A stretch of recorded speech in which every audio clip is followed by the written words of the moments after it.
এই পৃথিবীরই আমাদেরই এক ভূখণ্ডের মুসলিম ভাই এবং বোনেরা বোমার আওয়াজে আহত ব্যক্তিকে মেডিকেলে নিয়ে যাওয়া, নিহতের জানাজা এবং দাফন, গৃহহীন ঘরহারা, খোলা আকাশের নিচে তাঁবুতে, খাদ্যের সংকট, পানির সংকট, বিদ্যুতের সংকট ইত্যাদি অসংখ্য সমস্যা, বিপদ আপদ মাথায় নিয়ে তাদের ঈদ এবং তাদের রমাজান অতিক্রম করেছে। সেই সমস্ত দুঃখ ভারাক্রান্ত আল্লাহ সুবহানাহু ওয়া তাআলার অসহায় বান্দা এবং বান্দি, তারা যে অঞ্চলে বসবাস করছে সেই অঞ্চলের সংক্ষিপ্ত ইতিহাস এবং তা থেকে আমাদের শিক্ষণীয়। আল্লাহ সুবহানাহু ওয়া তাআলা পবিত্র কোরআন মাজিদে বলেন, সুবহানাল্লাযী আসরা বিআবদিহি লাইলাম মিনাল মাসজিদিল হারামি ইলাল মাসজিদিল আকসা। মহাপবিত্র সেই সত্তা যিনি তার বান্দাকে, তার বান্দা মানে কে? মুহাম্মদ সাল্লাল্লাহু আলাইহি ওয়াসাল্লাম। মুহাম্মদ সাল্লাল্লাহু আলাইহি ওয়াসাল্লামের জন্য সর্বোচ্চ সম্মান এটা যে তিনি আল্লাহ সুবহানাহু ওয়া তাআলার বান্দেগিতে, আল্লাহ সুবহানাহু ওয়া তাআলার দাসত্বে সর্বোচ্চ স্থানে পৌঁছে গেছিলেন। আমরাও আল্লাহ সুবহানাহু ওয়া তাআলার বান্দা, ইবাদুল্লাহ, সবাই আল্লাহর বান্দা, কিন্তু আমরা নাম কাওয়াস্তে আল্লাহর বান্দা, কাজে কর্মে দেখা যাচ্ছে শয়তানের বান্দা। তাহলে রাসূল সাল্লাল্লাহু আলাইহি ওয়াসাল্লামের সর্বশ্রেষ্ঠ সম্মান এটি যে তিনি আল্লাহ সুবহানাহু ওয়া তাআলার বান্দেগী এবং দাসত্বের সর্বশীর্ষ চূড়ায় পৌঁছে গেছেন। এই জন্য আল্লাহ তাকে নিজের বান্দা হিসেবে সম্বোধন করছেন। তো আল্লাহ সুবহানাহু ওয়া তাআলা তার বান্দাকে রাতের বেলা সফর করিয়েছেন। রাতের বেলা সফরকে আরবিতে বলা হয় ইসরা, আসরা, রাতে সফর করিয়েছেন। কোথায় থেকে? মিনাল মসজিদিল হারাম, মসজিদে হারাম মক্কা থেকে, ইলাল মসজিদিল আকসা, দূরবর্তী মসজিদ পর্যন্ত। আকসা শব্দের অর্থ হচ্ছে দূরবর্তী। যেহেতু মক্কা থেকে মসজিদে আকসা দূরে, এই জন্য মক্কার মানুষ মসজিদে আকসাকে মসজিদ আকসা বলত, যে দূরের মসজিদ হিসেবে সম্বোধন করত।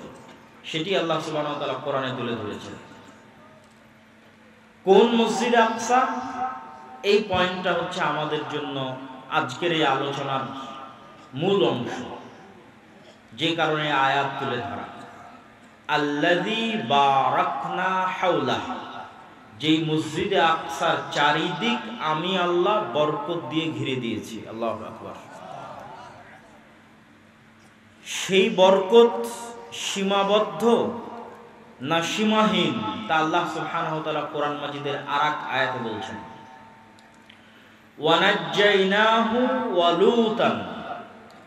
আমি এই মাটিতে, যেই মাটির কথা আমরা এখন বলছি মসজিদ আকসা এবং তার পার্শ্ববর্তী অঞ্চল, এই মাটিতে আমি আশ্রয় দিয়েছি কাকে? ইব্রাহিমকে এবং লূতকে। ওয়ানাজ্জাইনাহু ওয়া লূতান ইলাল আরদিল্লাতী, ওই মাটিতে আশ্রয় দিয়েছি বারাকনা ফিহা লিল আলামিন। ইব্রাহিম এবং লূতকে ওই মাটিতে আশ্রয় দিয়েছি যেখানে বরকত রেখেছি সারা পৃথিবীর মানুষের জন্য। আল্লাহু আকবার। আল্লাহ সুবহানাহু ওয়া তাআলা কোরআনে বলছেন, আমি অনুবাদ করছি, বারাকনা ফিহা লিল আলামিন, যেই মাটিতে আমি আল্লাহ বরকত রেখেছি সীমাবদ্ধ নয়, শুধু ফিলিস্তিনবাসীর জন্য নয়, শুধু মসজিদে আকসা এবং তার পার্শ্ববর্তী মানুষদের জন্য, লিল আলামিন, সমগ্র পৃথিবীবাসীর জন্য বরকত রেখেছি। আর ইব্রাহিম এবং লূতকে কিভাবে আশ্রয় দিলেন? আলাইহিমা সালাতু ওয়াস সালাম। লূত আলাইহিস সালাতু ওয়াস সালামের ঘটনা তো আপনারা জানেনই, যে মসজিদে আকসা বা জেরুজালেম থেকে দূরবর্তী কোনো অঞ্চলে লূত আলাইহিস সালাতু ওয়াস সালামের শহর ছিল। বর্তমান গবেষকদের দাবি অনুযায়ী জর্ডান বা জর্ডানের ডেড সি অঞ্চল, যেই শহরকে পাপাচারের কারণে আল্লাহ সুবহানাহু ওয়া তাআলা উল্টিয়ে দিয়েছিলেন। আলিয়াহা সাফিলাহা, যার উঁচু স্থান নিচু করে দিয়েছেন এবং নিচুটা উঁচু করে দিয়েছেন, উল্টিয়ে দিয়েছেন, এবং তাদের উপর বৃষ্টি বর্ষণ হয়েছে, আগুনের অগ্নি বৃষ্টি বর্ষণ হয়েছে। তো এই ধ্বংসযজ্ঞ চালানোর পর লূত আলাইহিস সালামকে আল্লাহ কোথায় আশ্রয় দিলেন? লূত আলাইহিস সালামকে যে আল্লাহ বাঁচালেন, তার সাথে থাকা ঈমানদারদের বাঁচালেন, তো আল্লাহ বলছেন আমি তাদেরকে ধ্বংস থেকে বাঁচিয়ে এই পবিত্র ভূমিতে আশ্রয় দিয়েছি, যেটা মসজিদ আকসা এবং তার পার্শ্ববর্তী অঞ্চল। আর একজন কাকে আশ্রয় দিয়েছি? ওয়ানাজ্জাইনাহু, আয়ের মার্জি হচ্ছে ইব্রাহিম। ইব্রাহিম আলাইহিস সালাতু ওয়াস সালামকে আশ্রয় দিয়েছি। কিভাবে? ইব্রাহিম আলাইহিস সালাতু ওয়াস সালামের পিতৃস্থল হচ্ছে বর্তমান ইরাকের রাজধানী বাগদাদ থেকে অনতিদূরে, যেই বাগদাদকে আল্লাহ সুবহানাহু ওয়া তাআলা কোরআন মাজিদে বলেছেন বাবেল, ওয়া মা উনজিলা মিনাল মালাকাইনি, আল্লাহ দুইজন ফেরেশতা অবতীর্ণ করেছিলেন হারুত এবং মারুত নামে বিবাবেল, বাবেল নগরীতে অবতীর্ণ করেছিলেন। সেই বাবেলকেই আজকে বলা হয় বাগদাদ।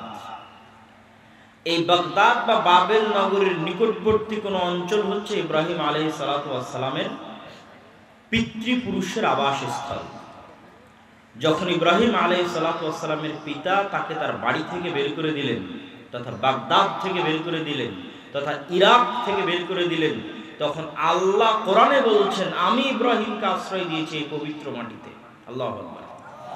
তথা মসজিদ আকসা এবং তার পার্শ্ববর্তী অঞ্চল, যেটাকে রাসূল সাল্লাল্লাহু আলাইহি ওয়াসাল্লাম হাদিসে বলেছেন শাম, সিরিয়া। আজকের শাম রাসূল সাল্লাল্লাহু আলাইহি ওয়াসাল্লামের শাম নয়।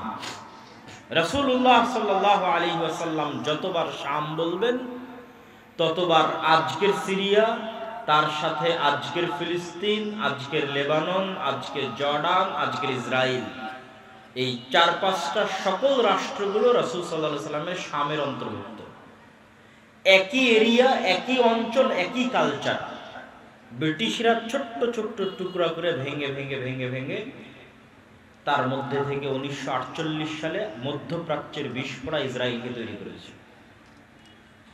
যেমন ভাবে 1947 সালে এই বিশাল মুসলমানদের ভারত উপমহাদেশকে ভেঙে টুকরো করে হিন্দুত্ববাদী ভারত তৈরি করেছে, ঠিক মুসলমানদের বিশাল আরব স্বাধীন অঞ্চলকে ভেঙে টুকরো টুকরো করে ইসরায়েলকে তৈরি করেছে। 1 বছরের ব্যবধান, 1947 এবং 1948।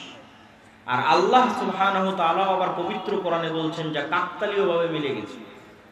আল্লাহ সুবহানাহু ওয়া তাআলা আবার পবিত্র কোরআনে বলছেন যে মুমিনদের উপর যারা আসাদ্দুন নাস আদাওয়া, শত্রুতার দিক থেকে মুমিন এবং মুসলমানদের উপর সারা পৃথিবীর সকল জাতি গোত্র ধর্ম বর্ণকে ছাড়িয়ে যাবে 2টা গোত্র। একটা হচ্ছে আজকের যুগের জায়নিস্টরা, আর একটা হচ্ছে আজকের যুগের ব্রাহ্মণ্যবাদীরা।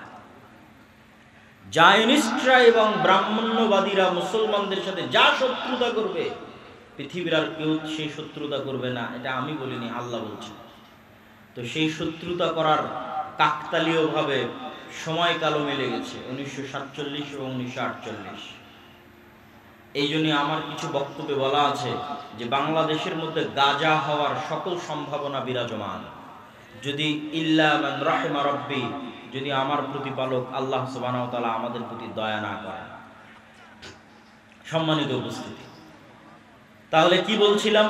আলোচনা করছিলাম এই মাটির পবিত্রতা, এই মাটির মহত্ব সম্পর্কে।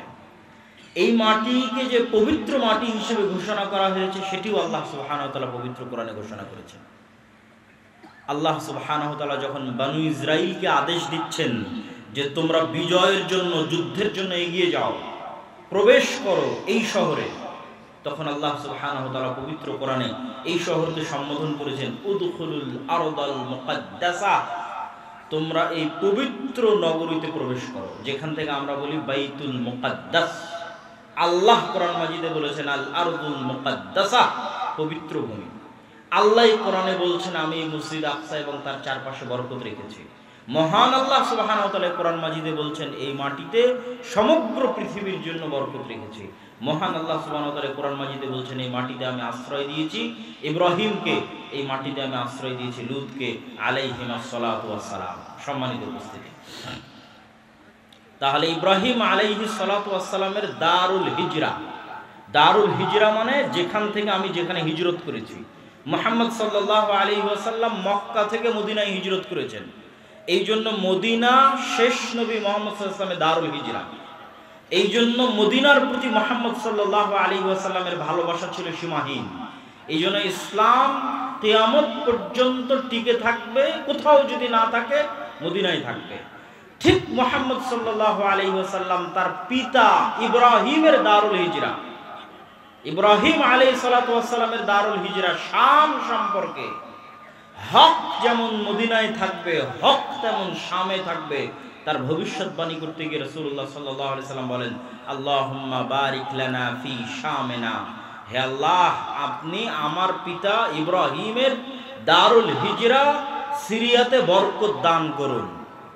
আর এক হাদিসে রাসূলুল্লাহ সাল্লাল্লাহু আলাইহি সাল্লাম বলেন, লা তাযালু তায়ফাতুম মিন উম্মতি যাহিরিনা আলাল হক লা ইয়াদুররুহুম মান খাযালাহুম আও লা ইয়াদুররুহুম মান খালাফাহুম আও কামা ক্বালা আলাইহিস সালাতু ওয়াস সালাম।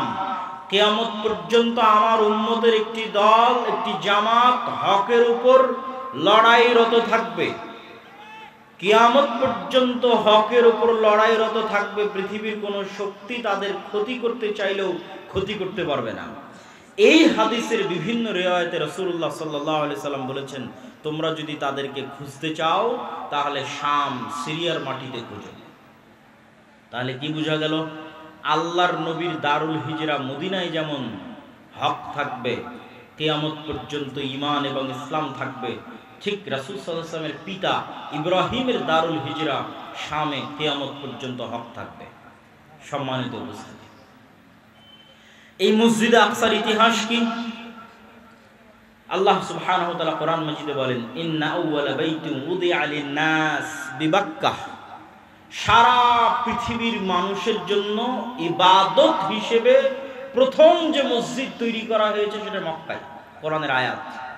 তো সাহাবীরা রাসূল সাল্লাল্লাহু আলাইহি ওয়াসাল্লামকে জিজ্ঞেস করছে, আল্লাহর নবী প্রথম মসজিদ যদি মক্কার হারাম হয়, সুম্মা আইয়ু, তাহলে মক্কার হারামের পর দ্বিতীয় পুরাতন মসজিদ কোনটা?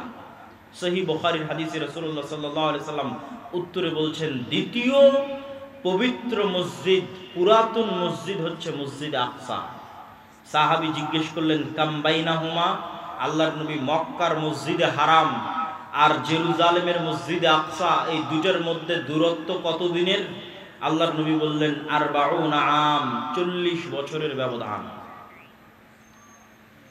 এই জন্য পৃথিবীর 3টে পবিত্রতম স্থান, যেই স্থানে যাওয়ার উদ্দেশ্যে, ইবাদতের উদ্দেশ্যে সফর করলে নেকি হবে।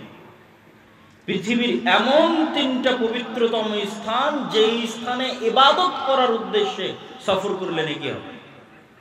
এই 3টে পবিত্রতম স্থানের একটা হচ্ছে মক্কার মসজিদে হারাম, একটা মদিনার মসজিদে নববী, আর একটা জেরুজালেমের মসজিদে আকসা। কিন্তু দুর্ভাগ্য আমাদের, হতভাগা আমাদের জেনারেশন, কেননা আমাদের পূর্বপুরুষরা এই সৌভাগ্যে মণ্ডিত ছিলেন যে তারা হজ সফরে গেলে একসাথে 3টা পবিত্র মসজিদেই সালাত আদায়ের সুযোগ পেতেন।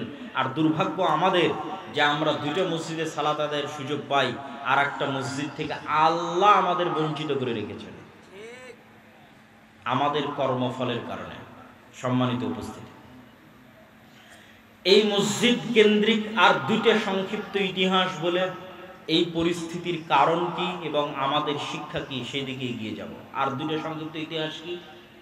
সুলাইমান এবং দাউদ আলাইহিস সালাতু ওয়াস সালাম সমগ্র পৃথিবীব্যাপী যে মহা রাজত্ব প্রতিষ্ঠা করেছিলেন, যেই রাজত্ব অতীতে কেউ কোনোদিন প্রতিষ্ঠা করেনি, ভবিষ্যতে কেউ কোনোদিন প্রতিষ্ঠা করবে না, সেই মহা রাজত্বের হেডকোয়ার্টার, সেই মহা রাজত্বের রাজধানী ছিল এই জেরুজালেম, এই মসজিদে আকসা। এবং আজকের মসজিদে আকসার যে গ্রাউন্ড, এই গ্রাউন্ড সুলাইমান আলাইহিস সালাতু ওয়াস সালামের তৈরি করা। যে উঁচু এরিয়াটা সরজমিন থেকে, যে উঁচু এরিয়ার মধ্যে খ্রিস্টানদের গির্জাও আছে, ইহুদিদের সিনাগগও আছে, মুসলমানদের কিবলি মসজিদও আছে। কিবলি মসজিদটাই মূলত মসজিদে আকসা হিসেবে গণ্য হয়। আর পুরো গ্রাউন্ডটা আল আরজুল মুকাদ্দাসা, পবিত্র ভূমি হিসেবে গণ্য হয়। কিন্তু পুরো মসজিদটাই মুসলমানেরা সালাত, পুরো এরিয়াটাই মুসলমানেরা সালাত হিসেবে ব্যবহার করে না অথবা করার সুযোগ পায় না। তৃতীয় কি ঘটনা এই মসজিদের সাথে সম্পৃক্ত আপনারা সবাই জানেন। একটা বললাম দাউদ এবং সুলাইমান আলাইহিস সালাতু ওয়াস সালামের রাজত্বের রাজধানী, হেডকোয়ার্টার। তিনি জিনদের দিয়ে এই মসজিদ তৈরি করিয়েছেন। কোরআনে আল্লাহ সুবহানাহু ওয়া তাআলা বলছেন সুলাইমান আলাইহিস সালাতু ওয়াস সালামের মৃত্যুবরণ অনেক দিন হয়ে গেছে, তারপরও জিনেরা বুঝতে পারেনি যে তিনি মারা গেছেন, কার্যক্রম চলতে থেকেছে। দ্বিতীয় ঘটনা হচ্ছে বর্তমান বিশ্বের যেই ধর্মের অনুসারী সবচেয়ে বেশি, কাগজে কলমে নামকা ওয়াস্তে, প্র্যাকটিক্যাল নয়, সেটা যে খ্রিস্টান ধর্ম। প্র্যাকটিক্যাল একজনও খুঁজে পাওয়া মুশকিল যে প্রকৃত খ্রিস্টান ধর্মের অনুসারী। প্র্যাকটিক্যাল একজনও খুঁজে পাওয়া যাবে না। কিন্তু নামকা ওয়াস্তে কাগজে কলমে খ্রিস্টান ধর্মের পরিচয় দেয় এই দিক থেকে পৃথিবীর সর্ববৃহৎ ধর্ম। এই পৃথিবীর সর্ববৃহৎ ধর্মের যিনি নবী ঈসা আলাইহিস সালাতু ওয়াস সালাম, বর্তমান পৃথিবী, ঈসা আলাইহিস সালাতু ওয়াস সালামের জন্ম জেরুজালেমে, এবং ঈসা আলাইহিস সালাতু ওয়াস সালামের মা মারিয়াম আলাইহাস সালাতু ওয়াস সালাম যেই মসজিদের খেদমত করতেন সেই মসজিদ মসজিদ আকসা। আল্লাহু আকবার। এবং মারিয়াম আলাইহাস সালাতু ওয়াস সালাম যখন তার সন্তানকে প্রসব করছেন নির্জন অঞ্চলে গিয়ে মসজিদে আকসা থেকে, এবং পুনরায় যখন শহরে প্রবেশ করছেন এবং তার কোলে তার দুধের সন্তান, মানুষ তাকে জিজ্ঞেস করছে মা কানা আবুকা ইমরাআ সাউইন ওয়া মা কানাত উম্মুকা বাগিয়া, তোমার পিতা তো খারাপ মানুষ ছিল না, তোমার মাও ব্যভিচারী ছিল না, তাহলে এই অবৈধ সন্তান কোথায় থেকে? নাউজুবিল্লাহ। তখন মারিয়াম আলাইহিস সালাতু ওয়াস সালাম ফাআশারাত ইলাইহি, বাচ্চার দিকে ইশারা দিচ্ছেন যে বাচ্চার সাথে কথা বলো। তখন তারা উত্তরে বলতেছে যে ওই ব্যক্তির সাথে কিভাবে কথা বলবো, মান কানা ফিল মাহদি সাবিয়া, যে এখন মায়ের কোলে দুধ পান করে, তার সাথে কথা বলার ঠাট্টা করা একই কথা। এই কথা বলাও শেষ হওয়া, ঈসা আলাইহিস সালাতু ওয়াস সালাম কোল থেকে বলে উঠছেন ইন্নী আব্দুল্লাহ আতানিয়াল কিতাবা ওয়া জাআলানি নাবিয়্যা, আমি আল্লাহর বান্দা, আল্লাহ আমাকে কিতাব দিয়েছেন, আল্লাহ আমাকে নবী করেছেন। তো বললাম খ্রিস্টানেরা একজন প্র্যাকটিক্যাল খ্রিস্টান নয় কেন? যার নবী মুখ খুলেই বলছে আমি আল্লাহর বান্দা, তাকে তারা বানিয়ে দিয়েছে আল্লাহর সন্তান। নাউজুবিল্লাহ। ঈসা আলাইহিস সালাম মুখ খুলেই বলছেন ইন্নী আব্দুল্লাহ, আমি আল্লাহর বান্দা, তাকে বানিয়ে দেওয়া হয়েছে আল্লাহর সন্তান। তাহলে কিভাবে প্র্যাকটিক্যাল খ্রিস্টান হতে পারে? ঈসা আলাইহিস সালাতু ওয়াস সালাম বলতে বলতে বলছেন ওয়া আওসানি বিসসালাতি ওয়াজ যাকাতি মা দুমতু হাইয়া, আমার আল্লাহ আমাকে আদেশ দিয়েছেন আমি যতদিন বেঁচে থাকবো, মা দুমতু হাইয়া, যতদিন বেঁচে থাকবো ততদিন যেন সালাত আর যাকাত আদায় করি। আল্লাহু আকবার। আমাদের নবীর কথা বলছি না, ঈসা আলাইহিস সালাতু ওয়াস সালামকে আল্লাহ শুরুতেই মুখ দিয়ে যে কথা পবিত্র কোরআনে আল্লাহ উল্লেখ করছেন, তিনি উচ্চারণ করেছেন মায়ের কোলে ছোট বাচ্চা, তখনও দুইটা জিনিস ছুটে যায়নি, একটা সালাত আর একটা যাকাত। সম্মানিত উপস্থিতি, এখানে একটু ছোট্ট বিরতি দিয়ে একটু সাইড লাইনের দু একটা কথা বলে আবার ফিরে আসতেছি। এখানে আর একটা ছোট্ট জিনিস আমাদের শিখার আছে, সেটা কি জানেন? সেটা হচ্ছে আজকের ইউরোপ এবং আজকের আমেরিকা এখনো, অতীতে তো আরো বেশি ছিল এই রেসিজম, বর্ণবাদ, কালার, গায়ের রঙের উপর যে বর্ণবাদ প্রতিষ্ঠিত হয়েছে, যে রেসিজম প্রতিষ্ঠিত হয়েছে, এটা এখনো প্রকাশ্যে মাঝে মধ্যেও দেখা যায়, অন্তরে প্রায় সবাই লালন করে। যখন উঠা বসা করবেন, সাক্ষাৎ করবেন, কথা বলবেন, তখন সেটা বুঝতে পারবেন।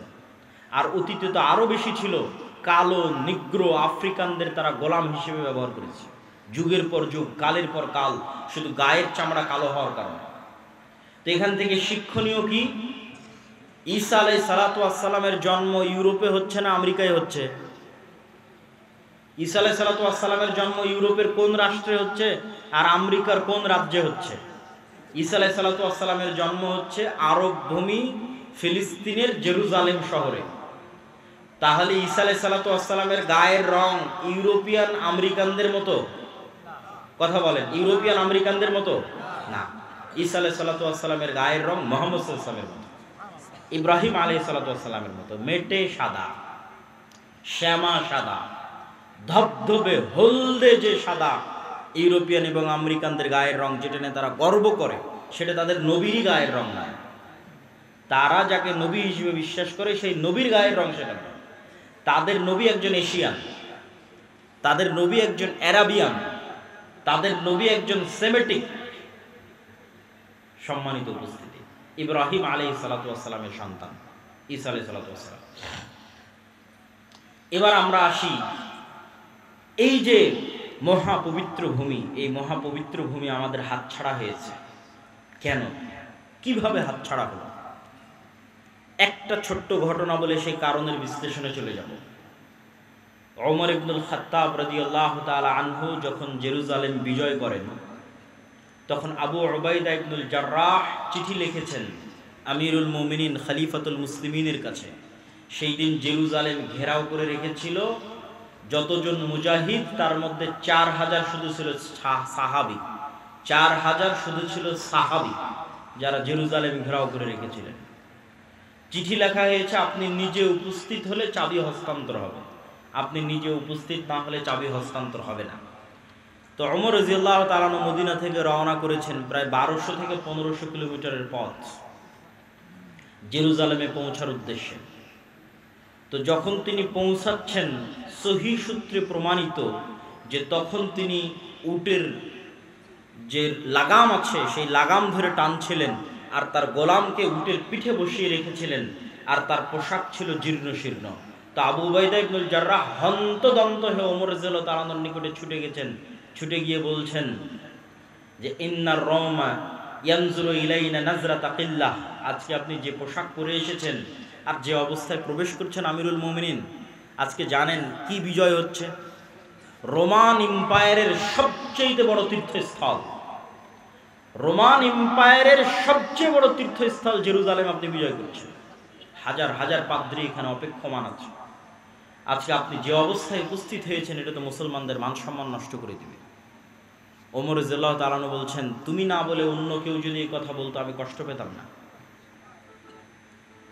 আমরা জাহিলি যুগে দুনিয়ার কোনো মানুষ আমাদের চিনত না।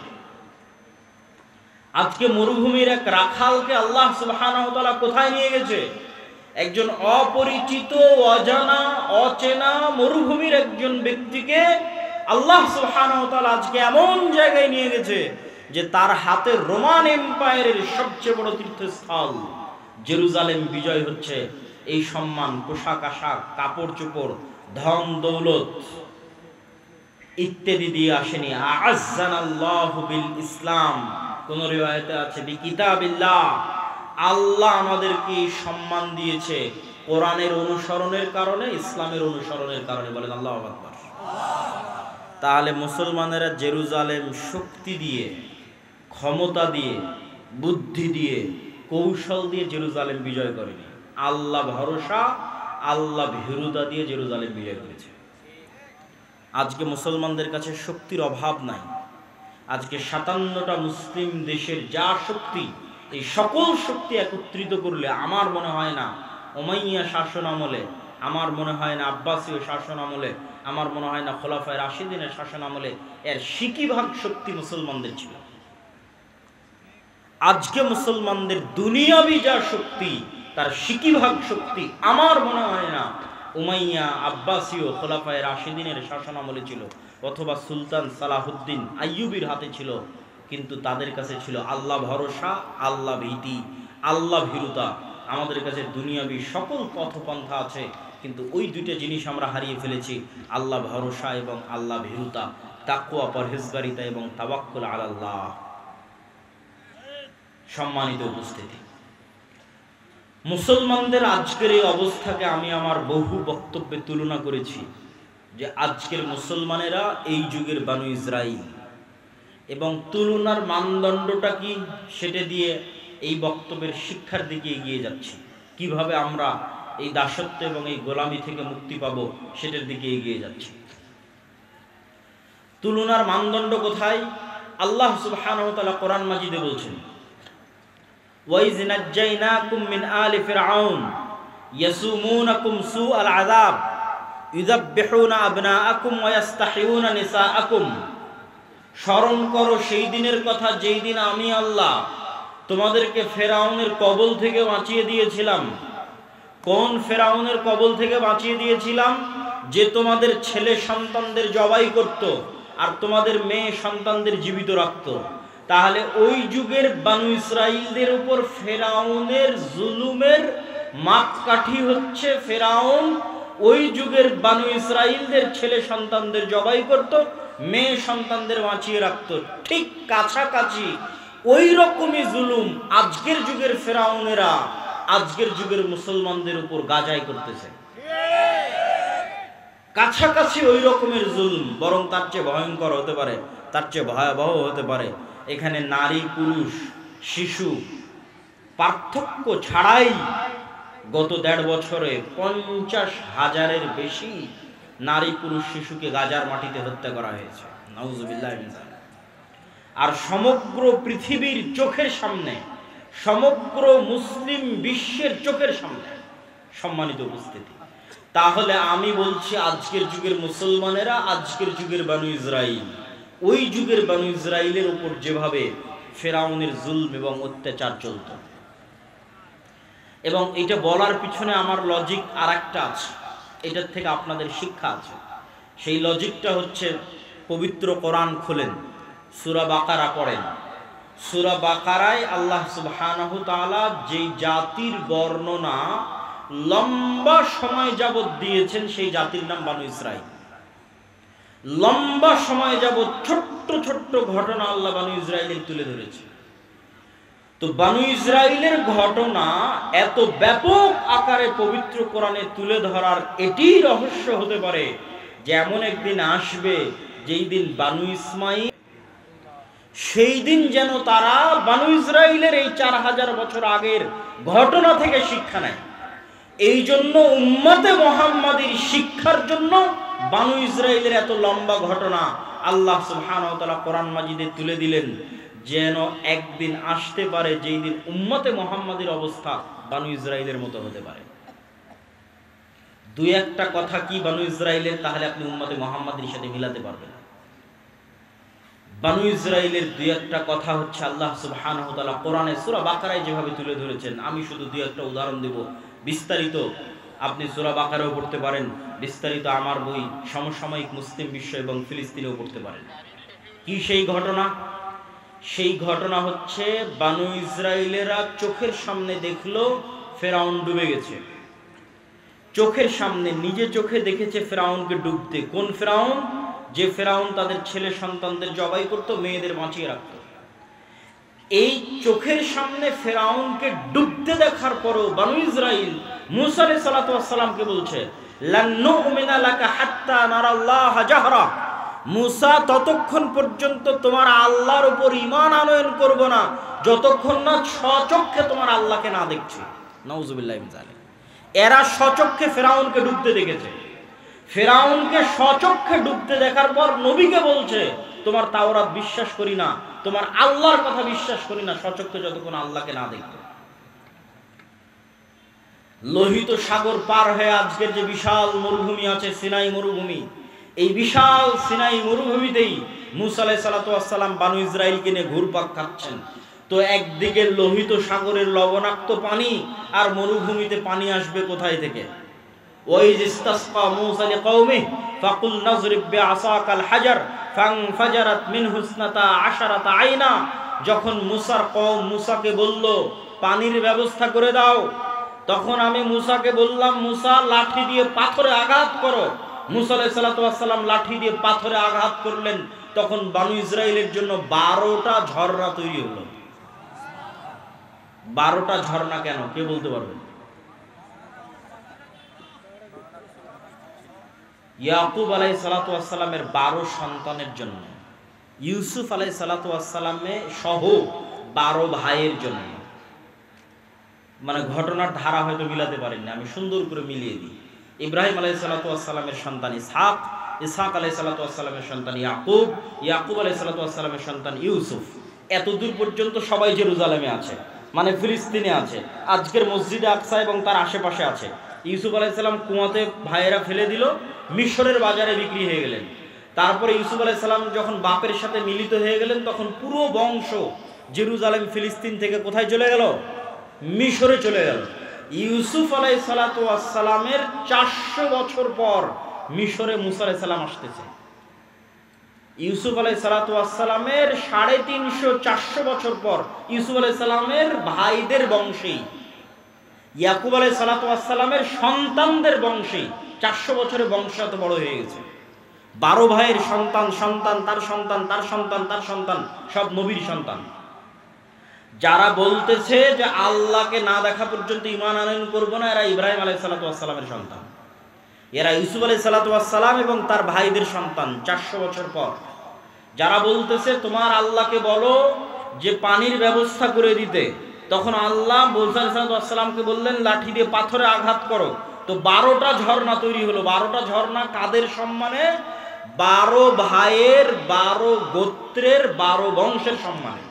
এমনকি মুফাসসিরিনে কেরাম লিখছে, যখন মুসা আলাইহিস সালাম সমুদ্রের লাঠি দিয়ে আঘাত করেন, তখন একটা রাস্তা নয় 12টা রাস্তা তৈরি হয়েছিল।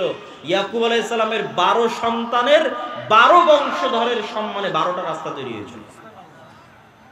তারা বলতেছে যে আল্লাহকে ততক্ষণ ঈমান আনয়ন করবো না যতক্ষণ না দেখবো। তাদের আরেকটা উদাহরণ দেখেন তো, যেহেতু মরুভূমি, খাবারের কোনো ব্যবস্থা নাই, তো আল্লাহ আসমান থেকে মান্না এবং সালোয়া ব্যবস্থা করে দিয়েছে খাবারের জন্য। আর পানি, পাথর ফেটে পানি বের হচ্ছে মরুভূমির মধ্যে, পাথর ফেটে পানি বের হচ্ছে মরুভূমির মধ্যে, আসমান থেকে খাবার আসতেছে। তারপরেও তাদের সহ্য হচ্ছে না, তারা বলছে লান নাসবিরা আলা তুআমিন ওয়াহিদ উদউ লানা রাব্বাক।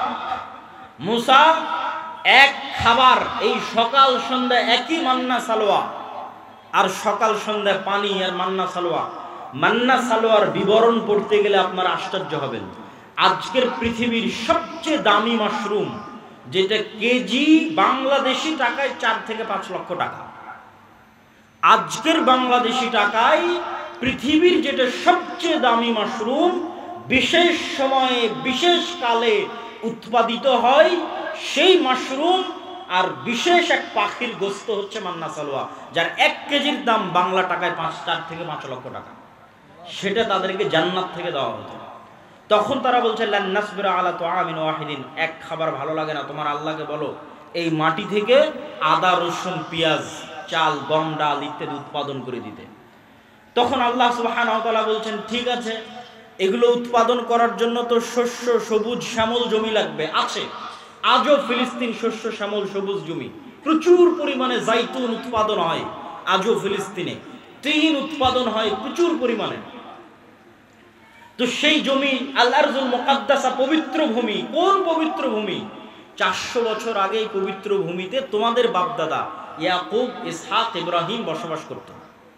কিন্তু ইউসুফ আলাইহিস সালামের কারণে তোমরা মিশরে চলে এসেছিলে। তার 400 বছর পর আজকে তোমরা এখানে। তো এই মাটি তোমাদের, তোমরা এখন সেই মাটি বিজয়ের জন্য যুদ্ধ অবতীর্ণ হও।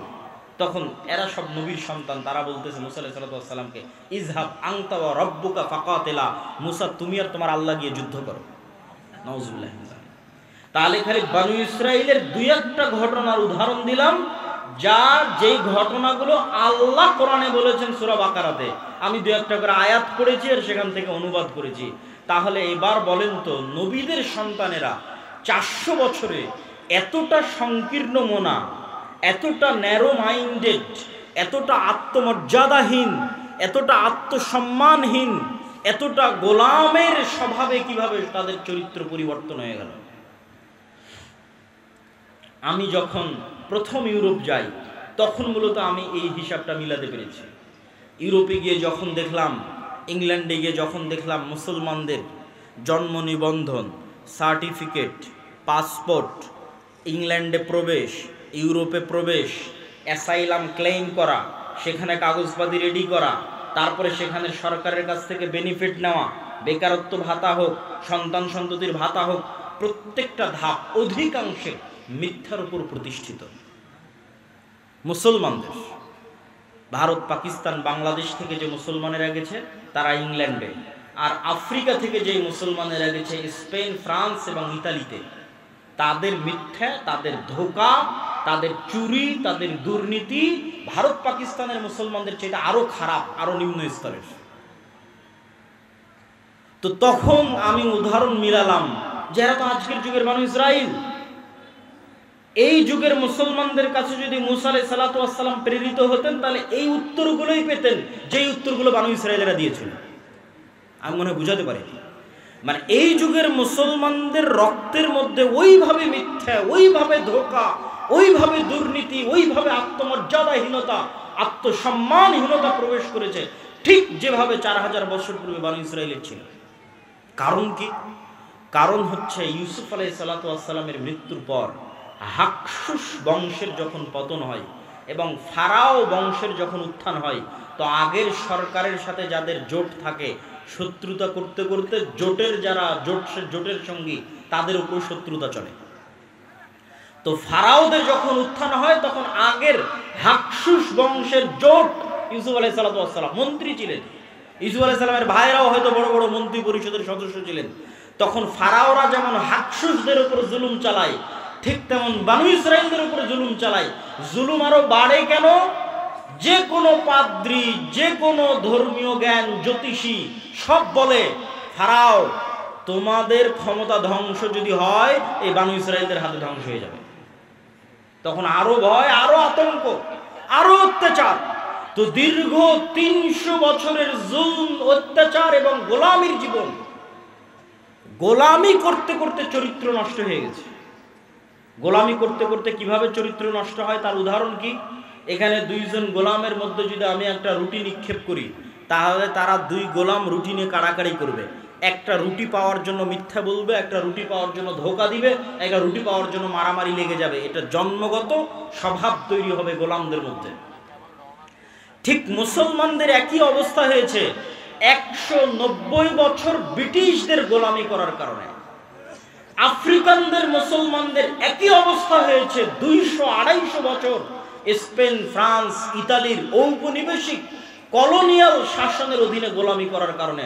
গোলামি করতে করতে রক্তের মধ্যে মিথ্যা, ধোঁকা, দুর্নীতি প্রবেশ করেছে।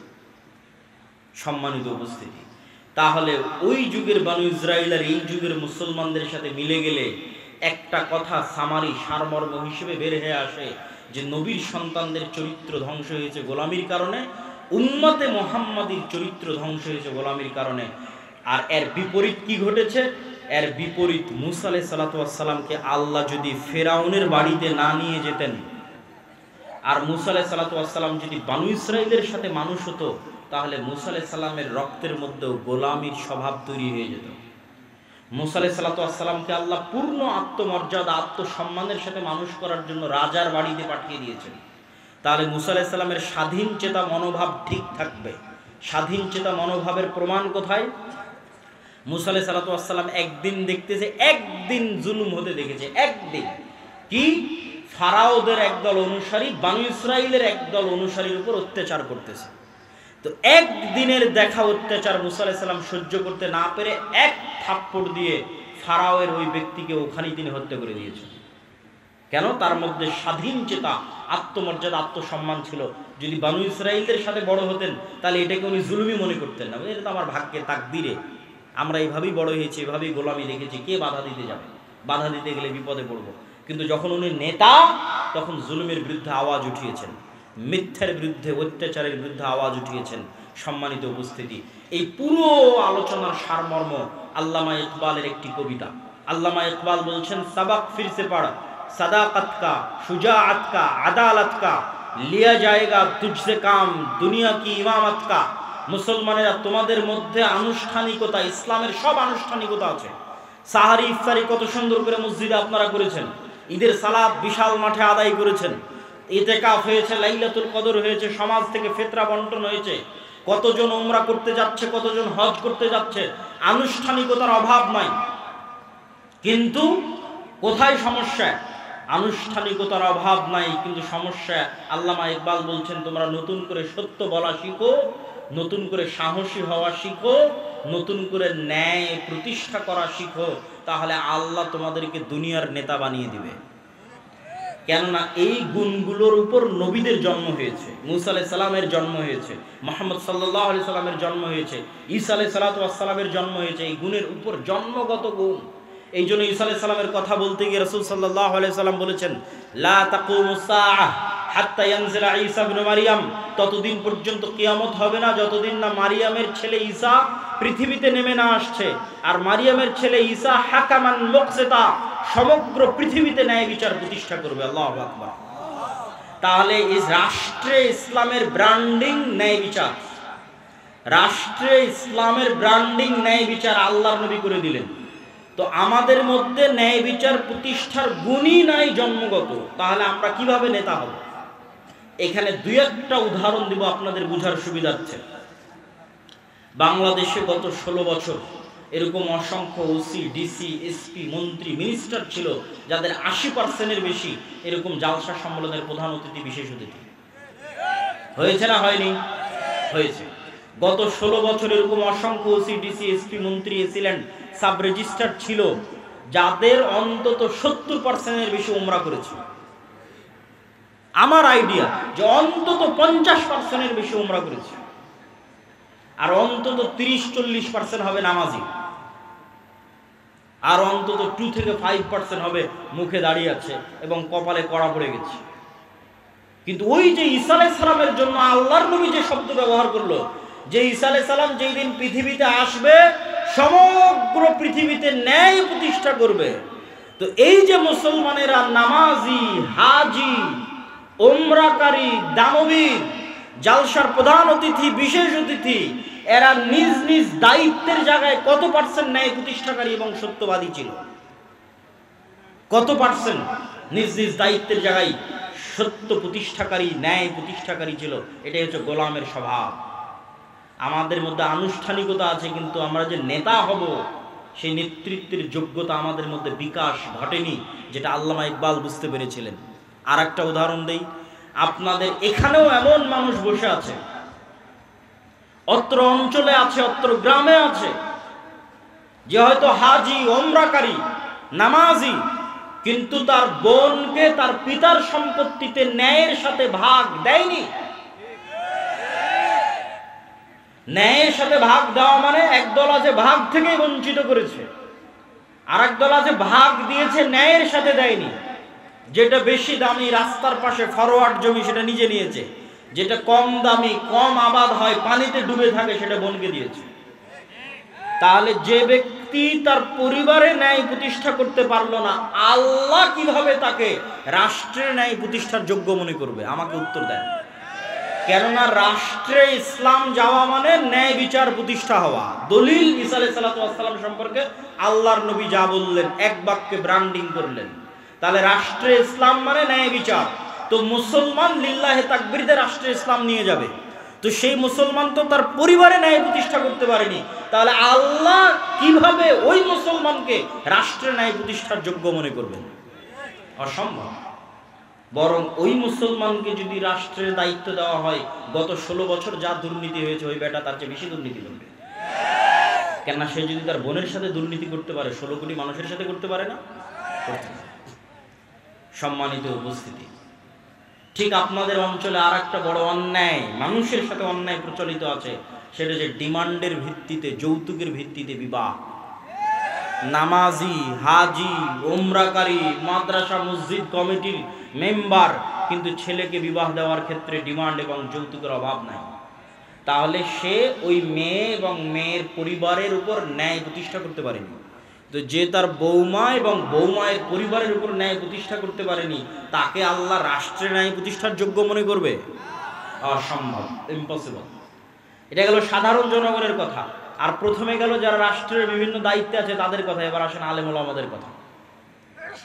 মসজিদ, মাদ্রাসা, ইসলামী দল, ইসলামী সংগঠন, সব জায়গায় ইসলামের বাহ্যিক আনুষ্ঠানিকতা বিরাজমান আছে। দাড়ি, টুপি, সালাত, সিয়াম, হজ, যাকাত সবকিছু আছে। কিন্তু আপনি আশ্চর্য হবেন যে ন্যায় কতটুকু আছে সেটা যদি খুঁজতে যান, পার্সেন্টেজে মিলবে না। দেখবেন যে ইসলামী দলের আমির তার ওই কর্মীকেই ছাঁটাই করে দিয়েছে যেই কর্মী বেশি পরিশ্রম করে, আর ওই কর্মীকে পদ দিয়ে দিয়েছে যে বেশি চামচামি করে। তার মানে সে তার দলে ন্যায় প্রতিষ্ঠা করতে পারে। এবং যেখানে যত মসজিদ মাদ্রাসা দলে গন্ডগোল আছে, আহলে হাদিস হোক হানাফি হোক, মাযহাব মাসলাক নির্বিশেষে যেখানেই দেখবেন গন্ডগোল আছে, ওখানে যে বুঝবেন এখানে ন্যায় পরায়ণতার অভাব আছে। আলেম হতে পারে, হাজি হতে পারে, কিন্তু ন্যায় প্রতিষ্ঠা করতে পারেনি, হয় আমির না হয় কর্মী, দুই দলের যে কোনো এক দল ন্যায় প্রতিষ্ঠা করতে পারেনি। সম্মানিত উপস্থিতি, আর যতক্ষণ ন্যায় প্রতিষ্ঠাকারী সত্য প্রতিষ্ঠাকারী না হবে, ততক্ষণ আল্লাহর দৃষ্টিতে নেতা হিসেবে যোগ্য বলে বিবেচিত হবে না। তো আল্লাহর দৃষ্টিতে নেতা হিসেবে যোগ্য বলে বিবেচিত হলে আল্লাহ রাষ্ট্র ক্ষমতার দায়িত্ব দেবে। এই জন্য আমি উদাত্ত আহ্বান জানাবো যে আজকের এই আলোচনা থেকে আমরা এতটুকু কি শিক্ষা গ্রহণ করতে পারি না যে আমাদেরকে সত্যবাদী এবং ন্যায় প্রতিষ্ঠাকারী হতে হবে? পারি না? একটা হাদিস আপনাদের সামনে পেশ করি। সাবআতু ইদুল্লুহুমুল্লাহ ইয়াওমা লা দিল্লা ইল্লা দিল্লুহ। 7 শ্রেণীর মানুষকে কিয়ামতের মাঠে আল্লাহ বিশেষ ছায়া দিবেন।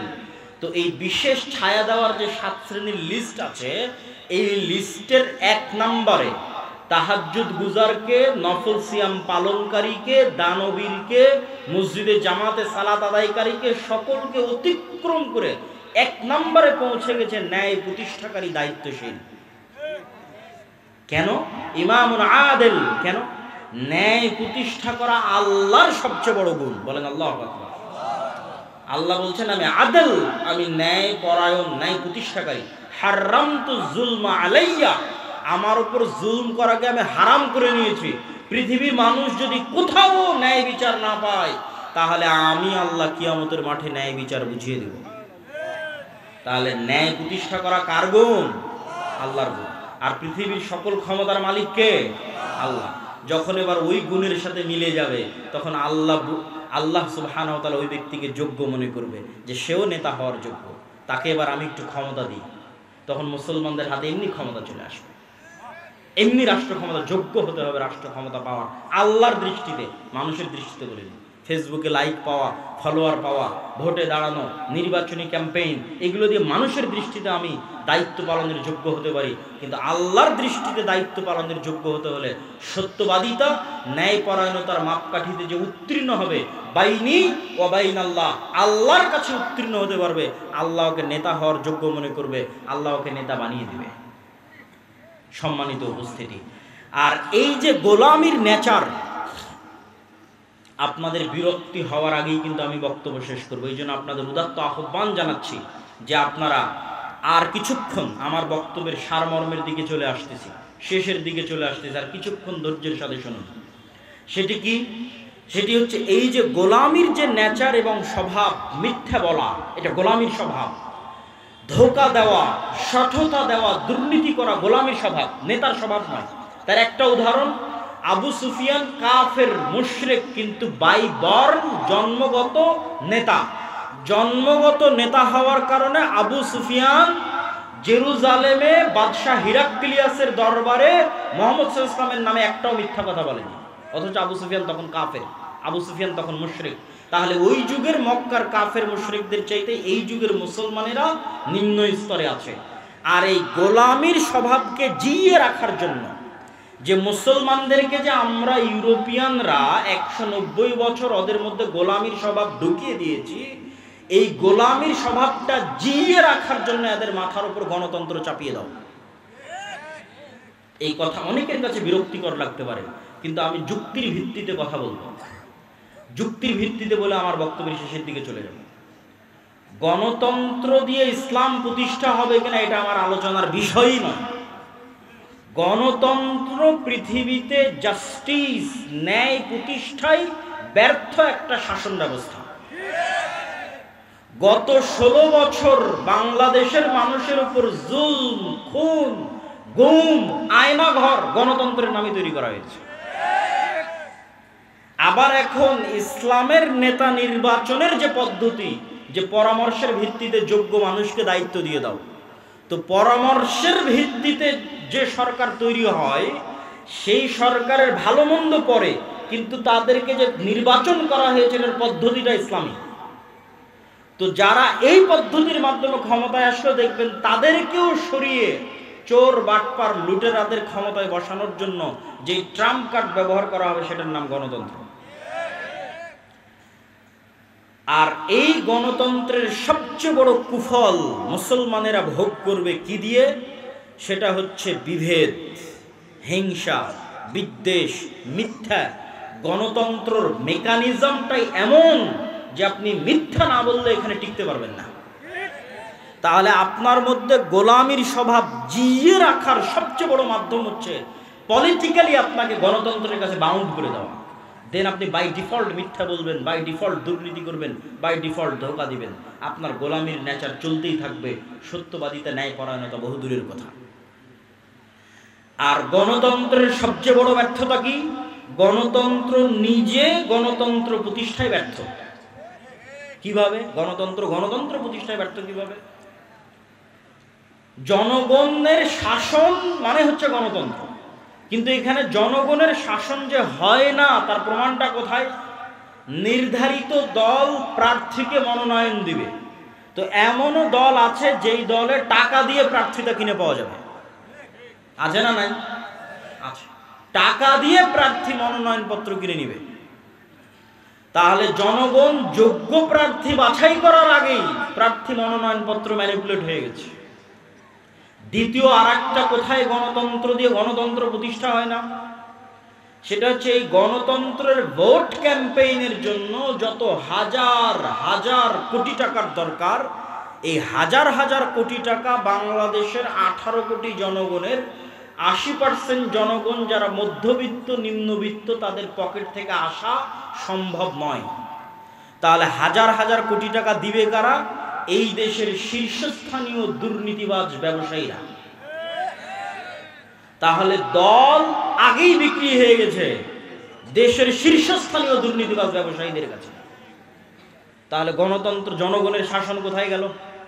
এবার আমি আপনাকে প্রকৃত গণতন্ত্র তুলে ধরি। আমি গণতন্ত্রের, যদি আপনি এক মুহূর্তের জন্য আমাকে বলেন যে আমি গণতন্ত্রের সাপোর্টার, তাহলে প্রকৃত গণতন্ত্র আপনার সামনে তুলে ধরি।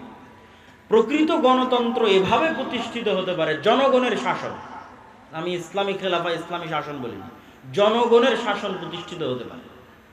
আপনাদের এই চাটখিল গ্রামের মানুষ এত বড় স্কুল, এত বড় মসজিদ, এত মাদ্রাসা পরিচালনা করতে পারতেছে, তো এই চাটখিল গ্রামের মানুষ এক জায়গায় একসাথে বসে পরামর্শের ভিত্তিতে তাদের গ্রামের নেতা নির্ধারণ করতে পারে না? পারে না?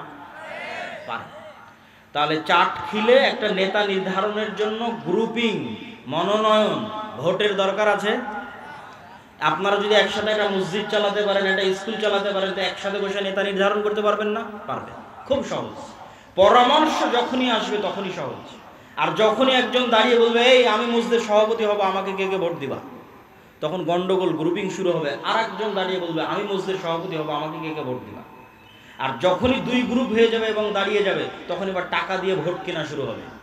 তো যখন টাকার ভিত্তিতে ভোট বিক্রি হবে, তখন সত্য ন্যায় থাকলো না মিথ্যুক ধোঁকাবাজে পরিণত হলো?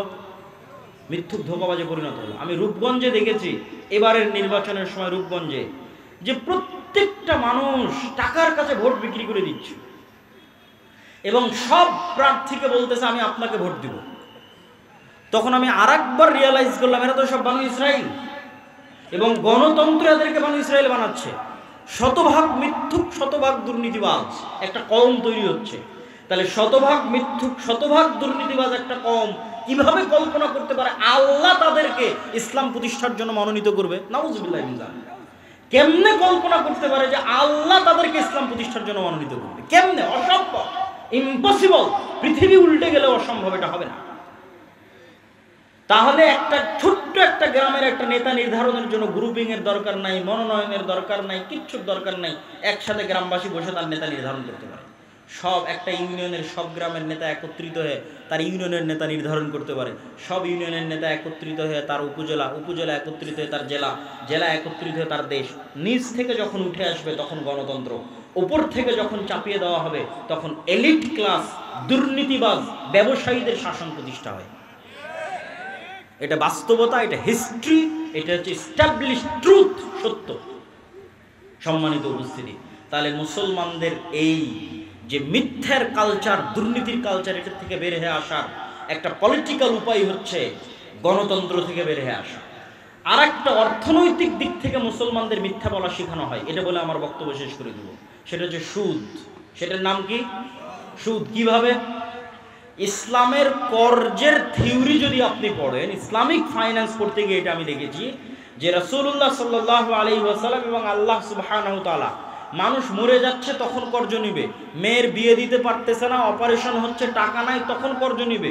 কিন্তু বিলাসী পণ্যের জন্য কর্জ নিবে, তার কোনো পয়েন্ট কোরআন এবং হাদিসে আমি খুঁজে পাইনি। বিলাসী পণ্য মানে আমার মোটর সাইকেল লাগবে, আমার আইফোন লাগবে, আমার আইপ্যাড লাগবে, আমার পাকা মাটির বাড়ি ভেঙে পাকা বাড়ি তৈরি করা লাগবে, এই বিলাসিতার জন্য লোন নিবে। এটা সুদমুক্ত লোনের কথা বলছি, সুদযুক্ত না। বিলাসী পণ্যের জন্য স্বাভাবিক সুদমুক্ত কর্জ নিবে এর প্রমাণ আমি কোরআন হাদিসে খুঁজে পাইনি।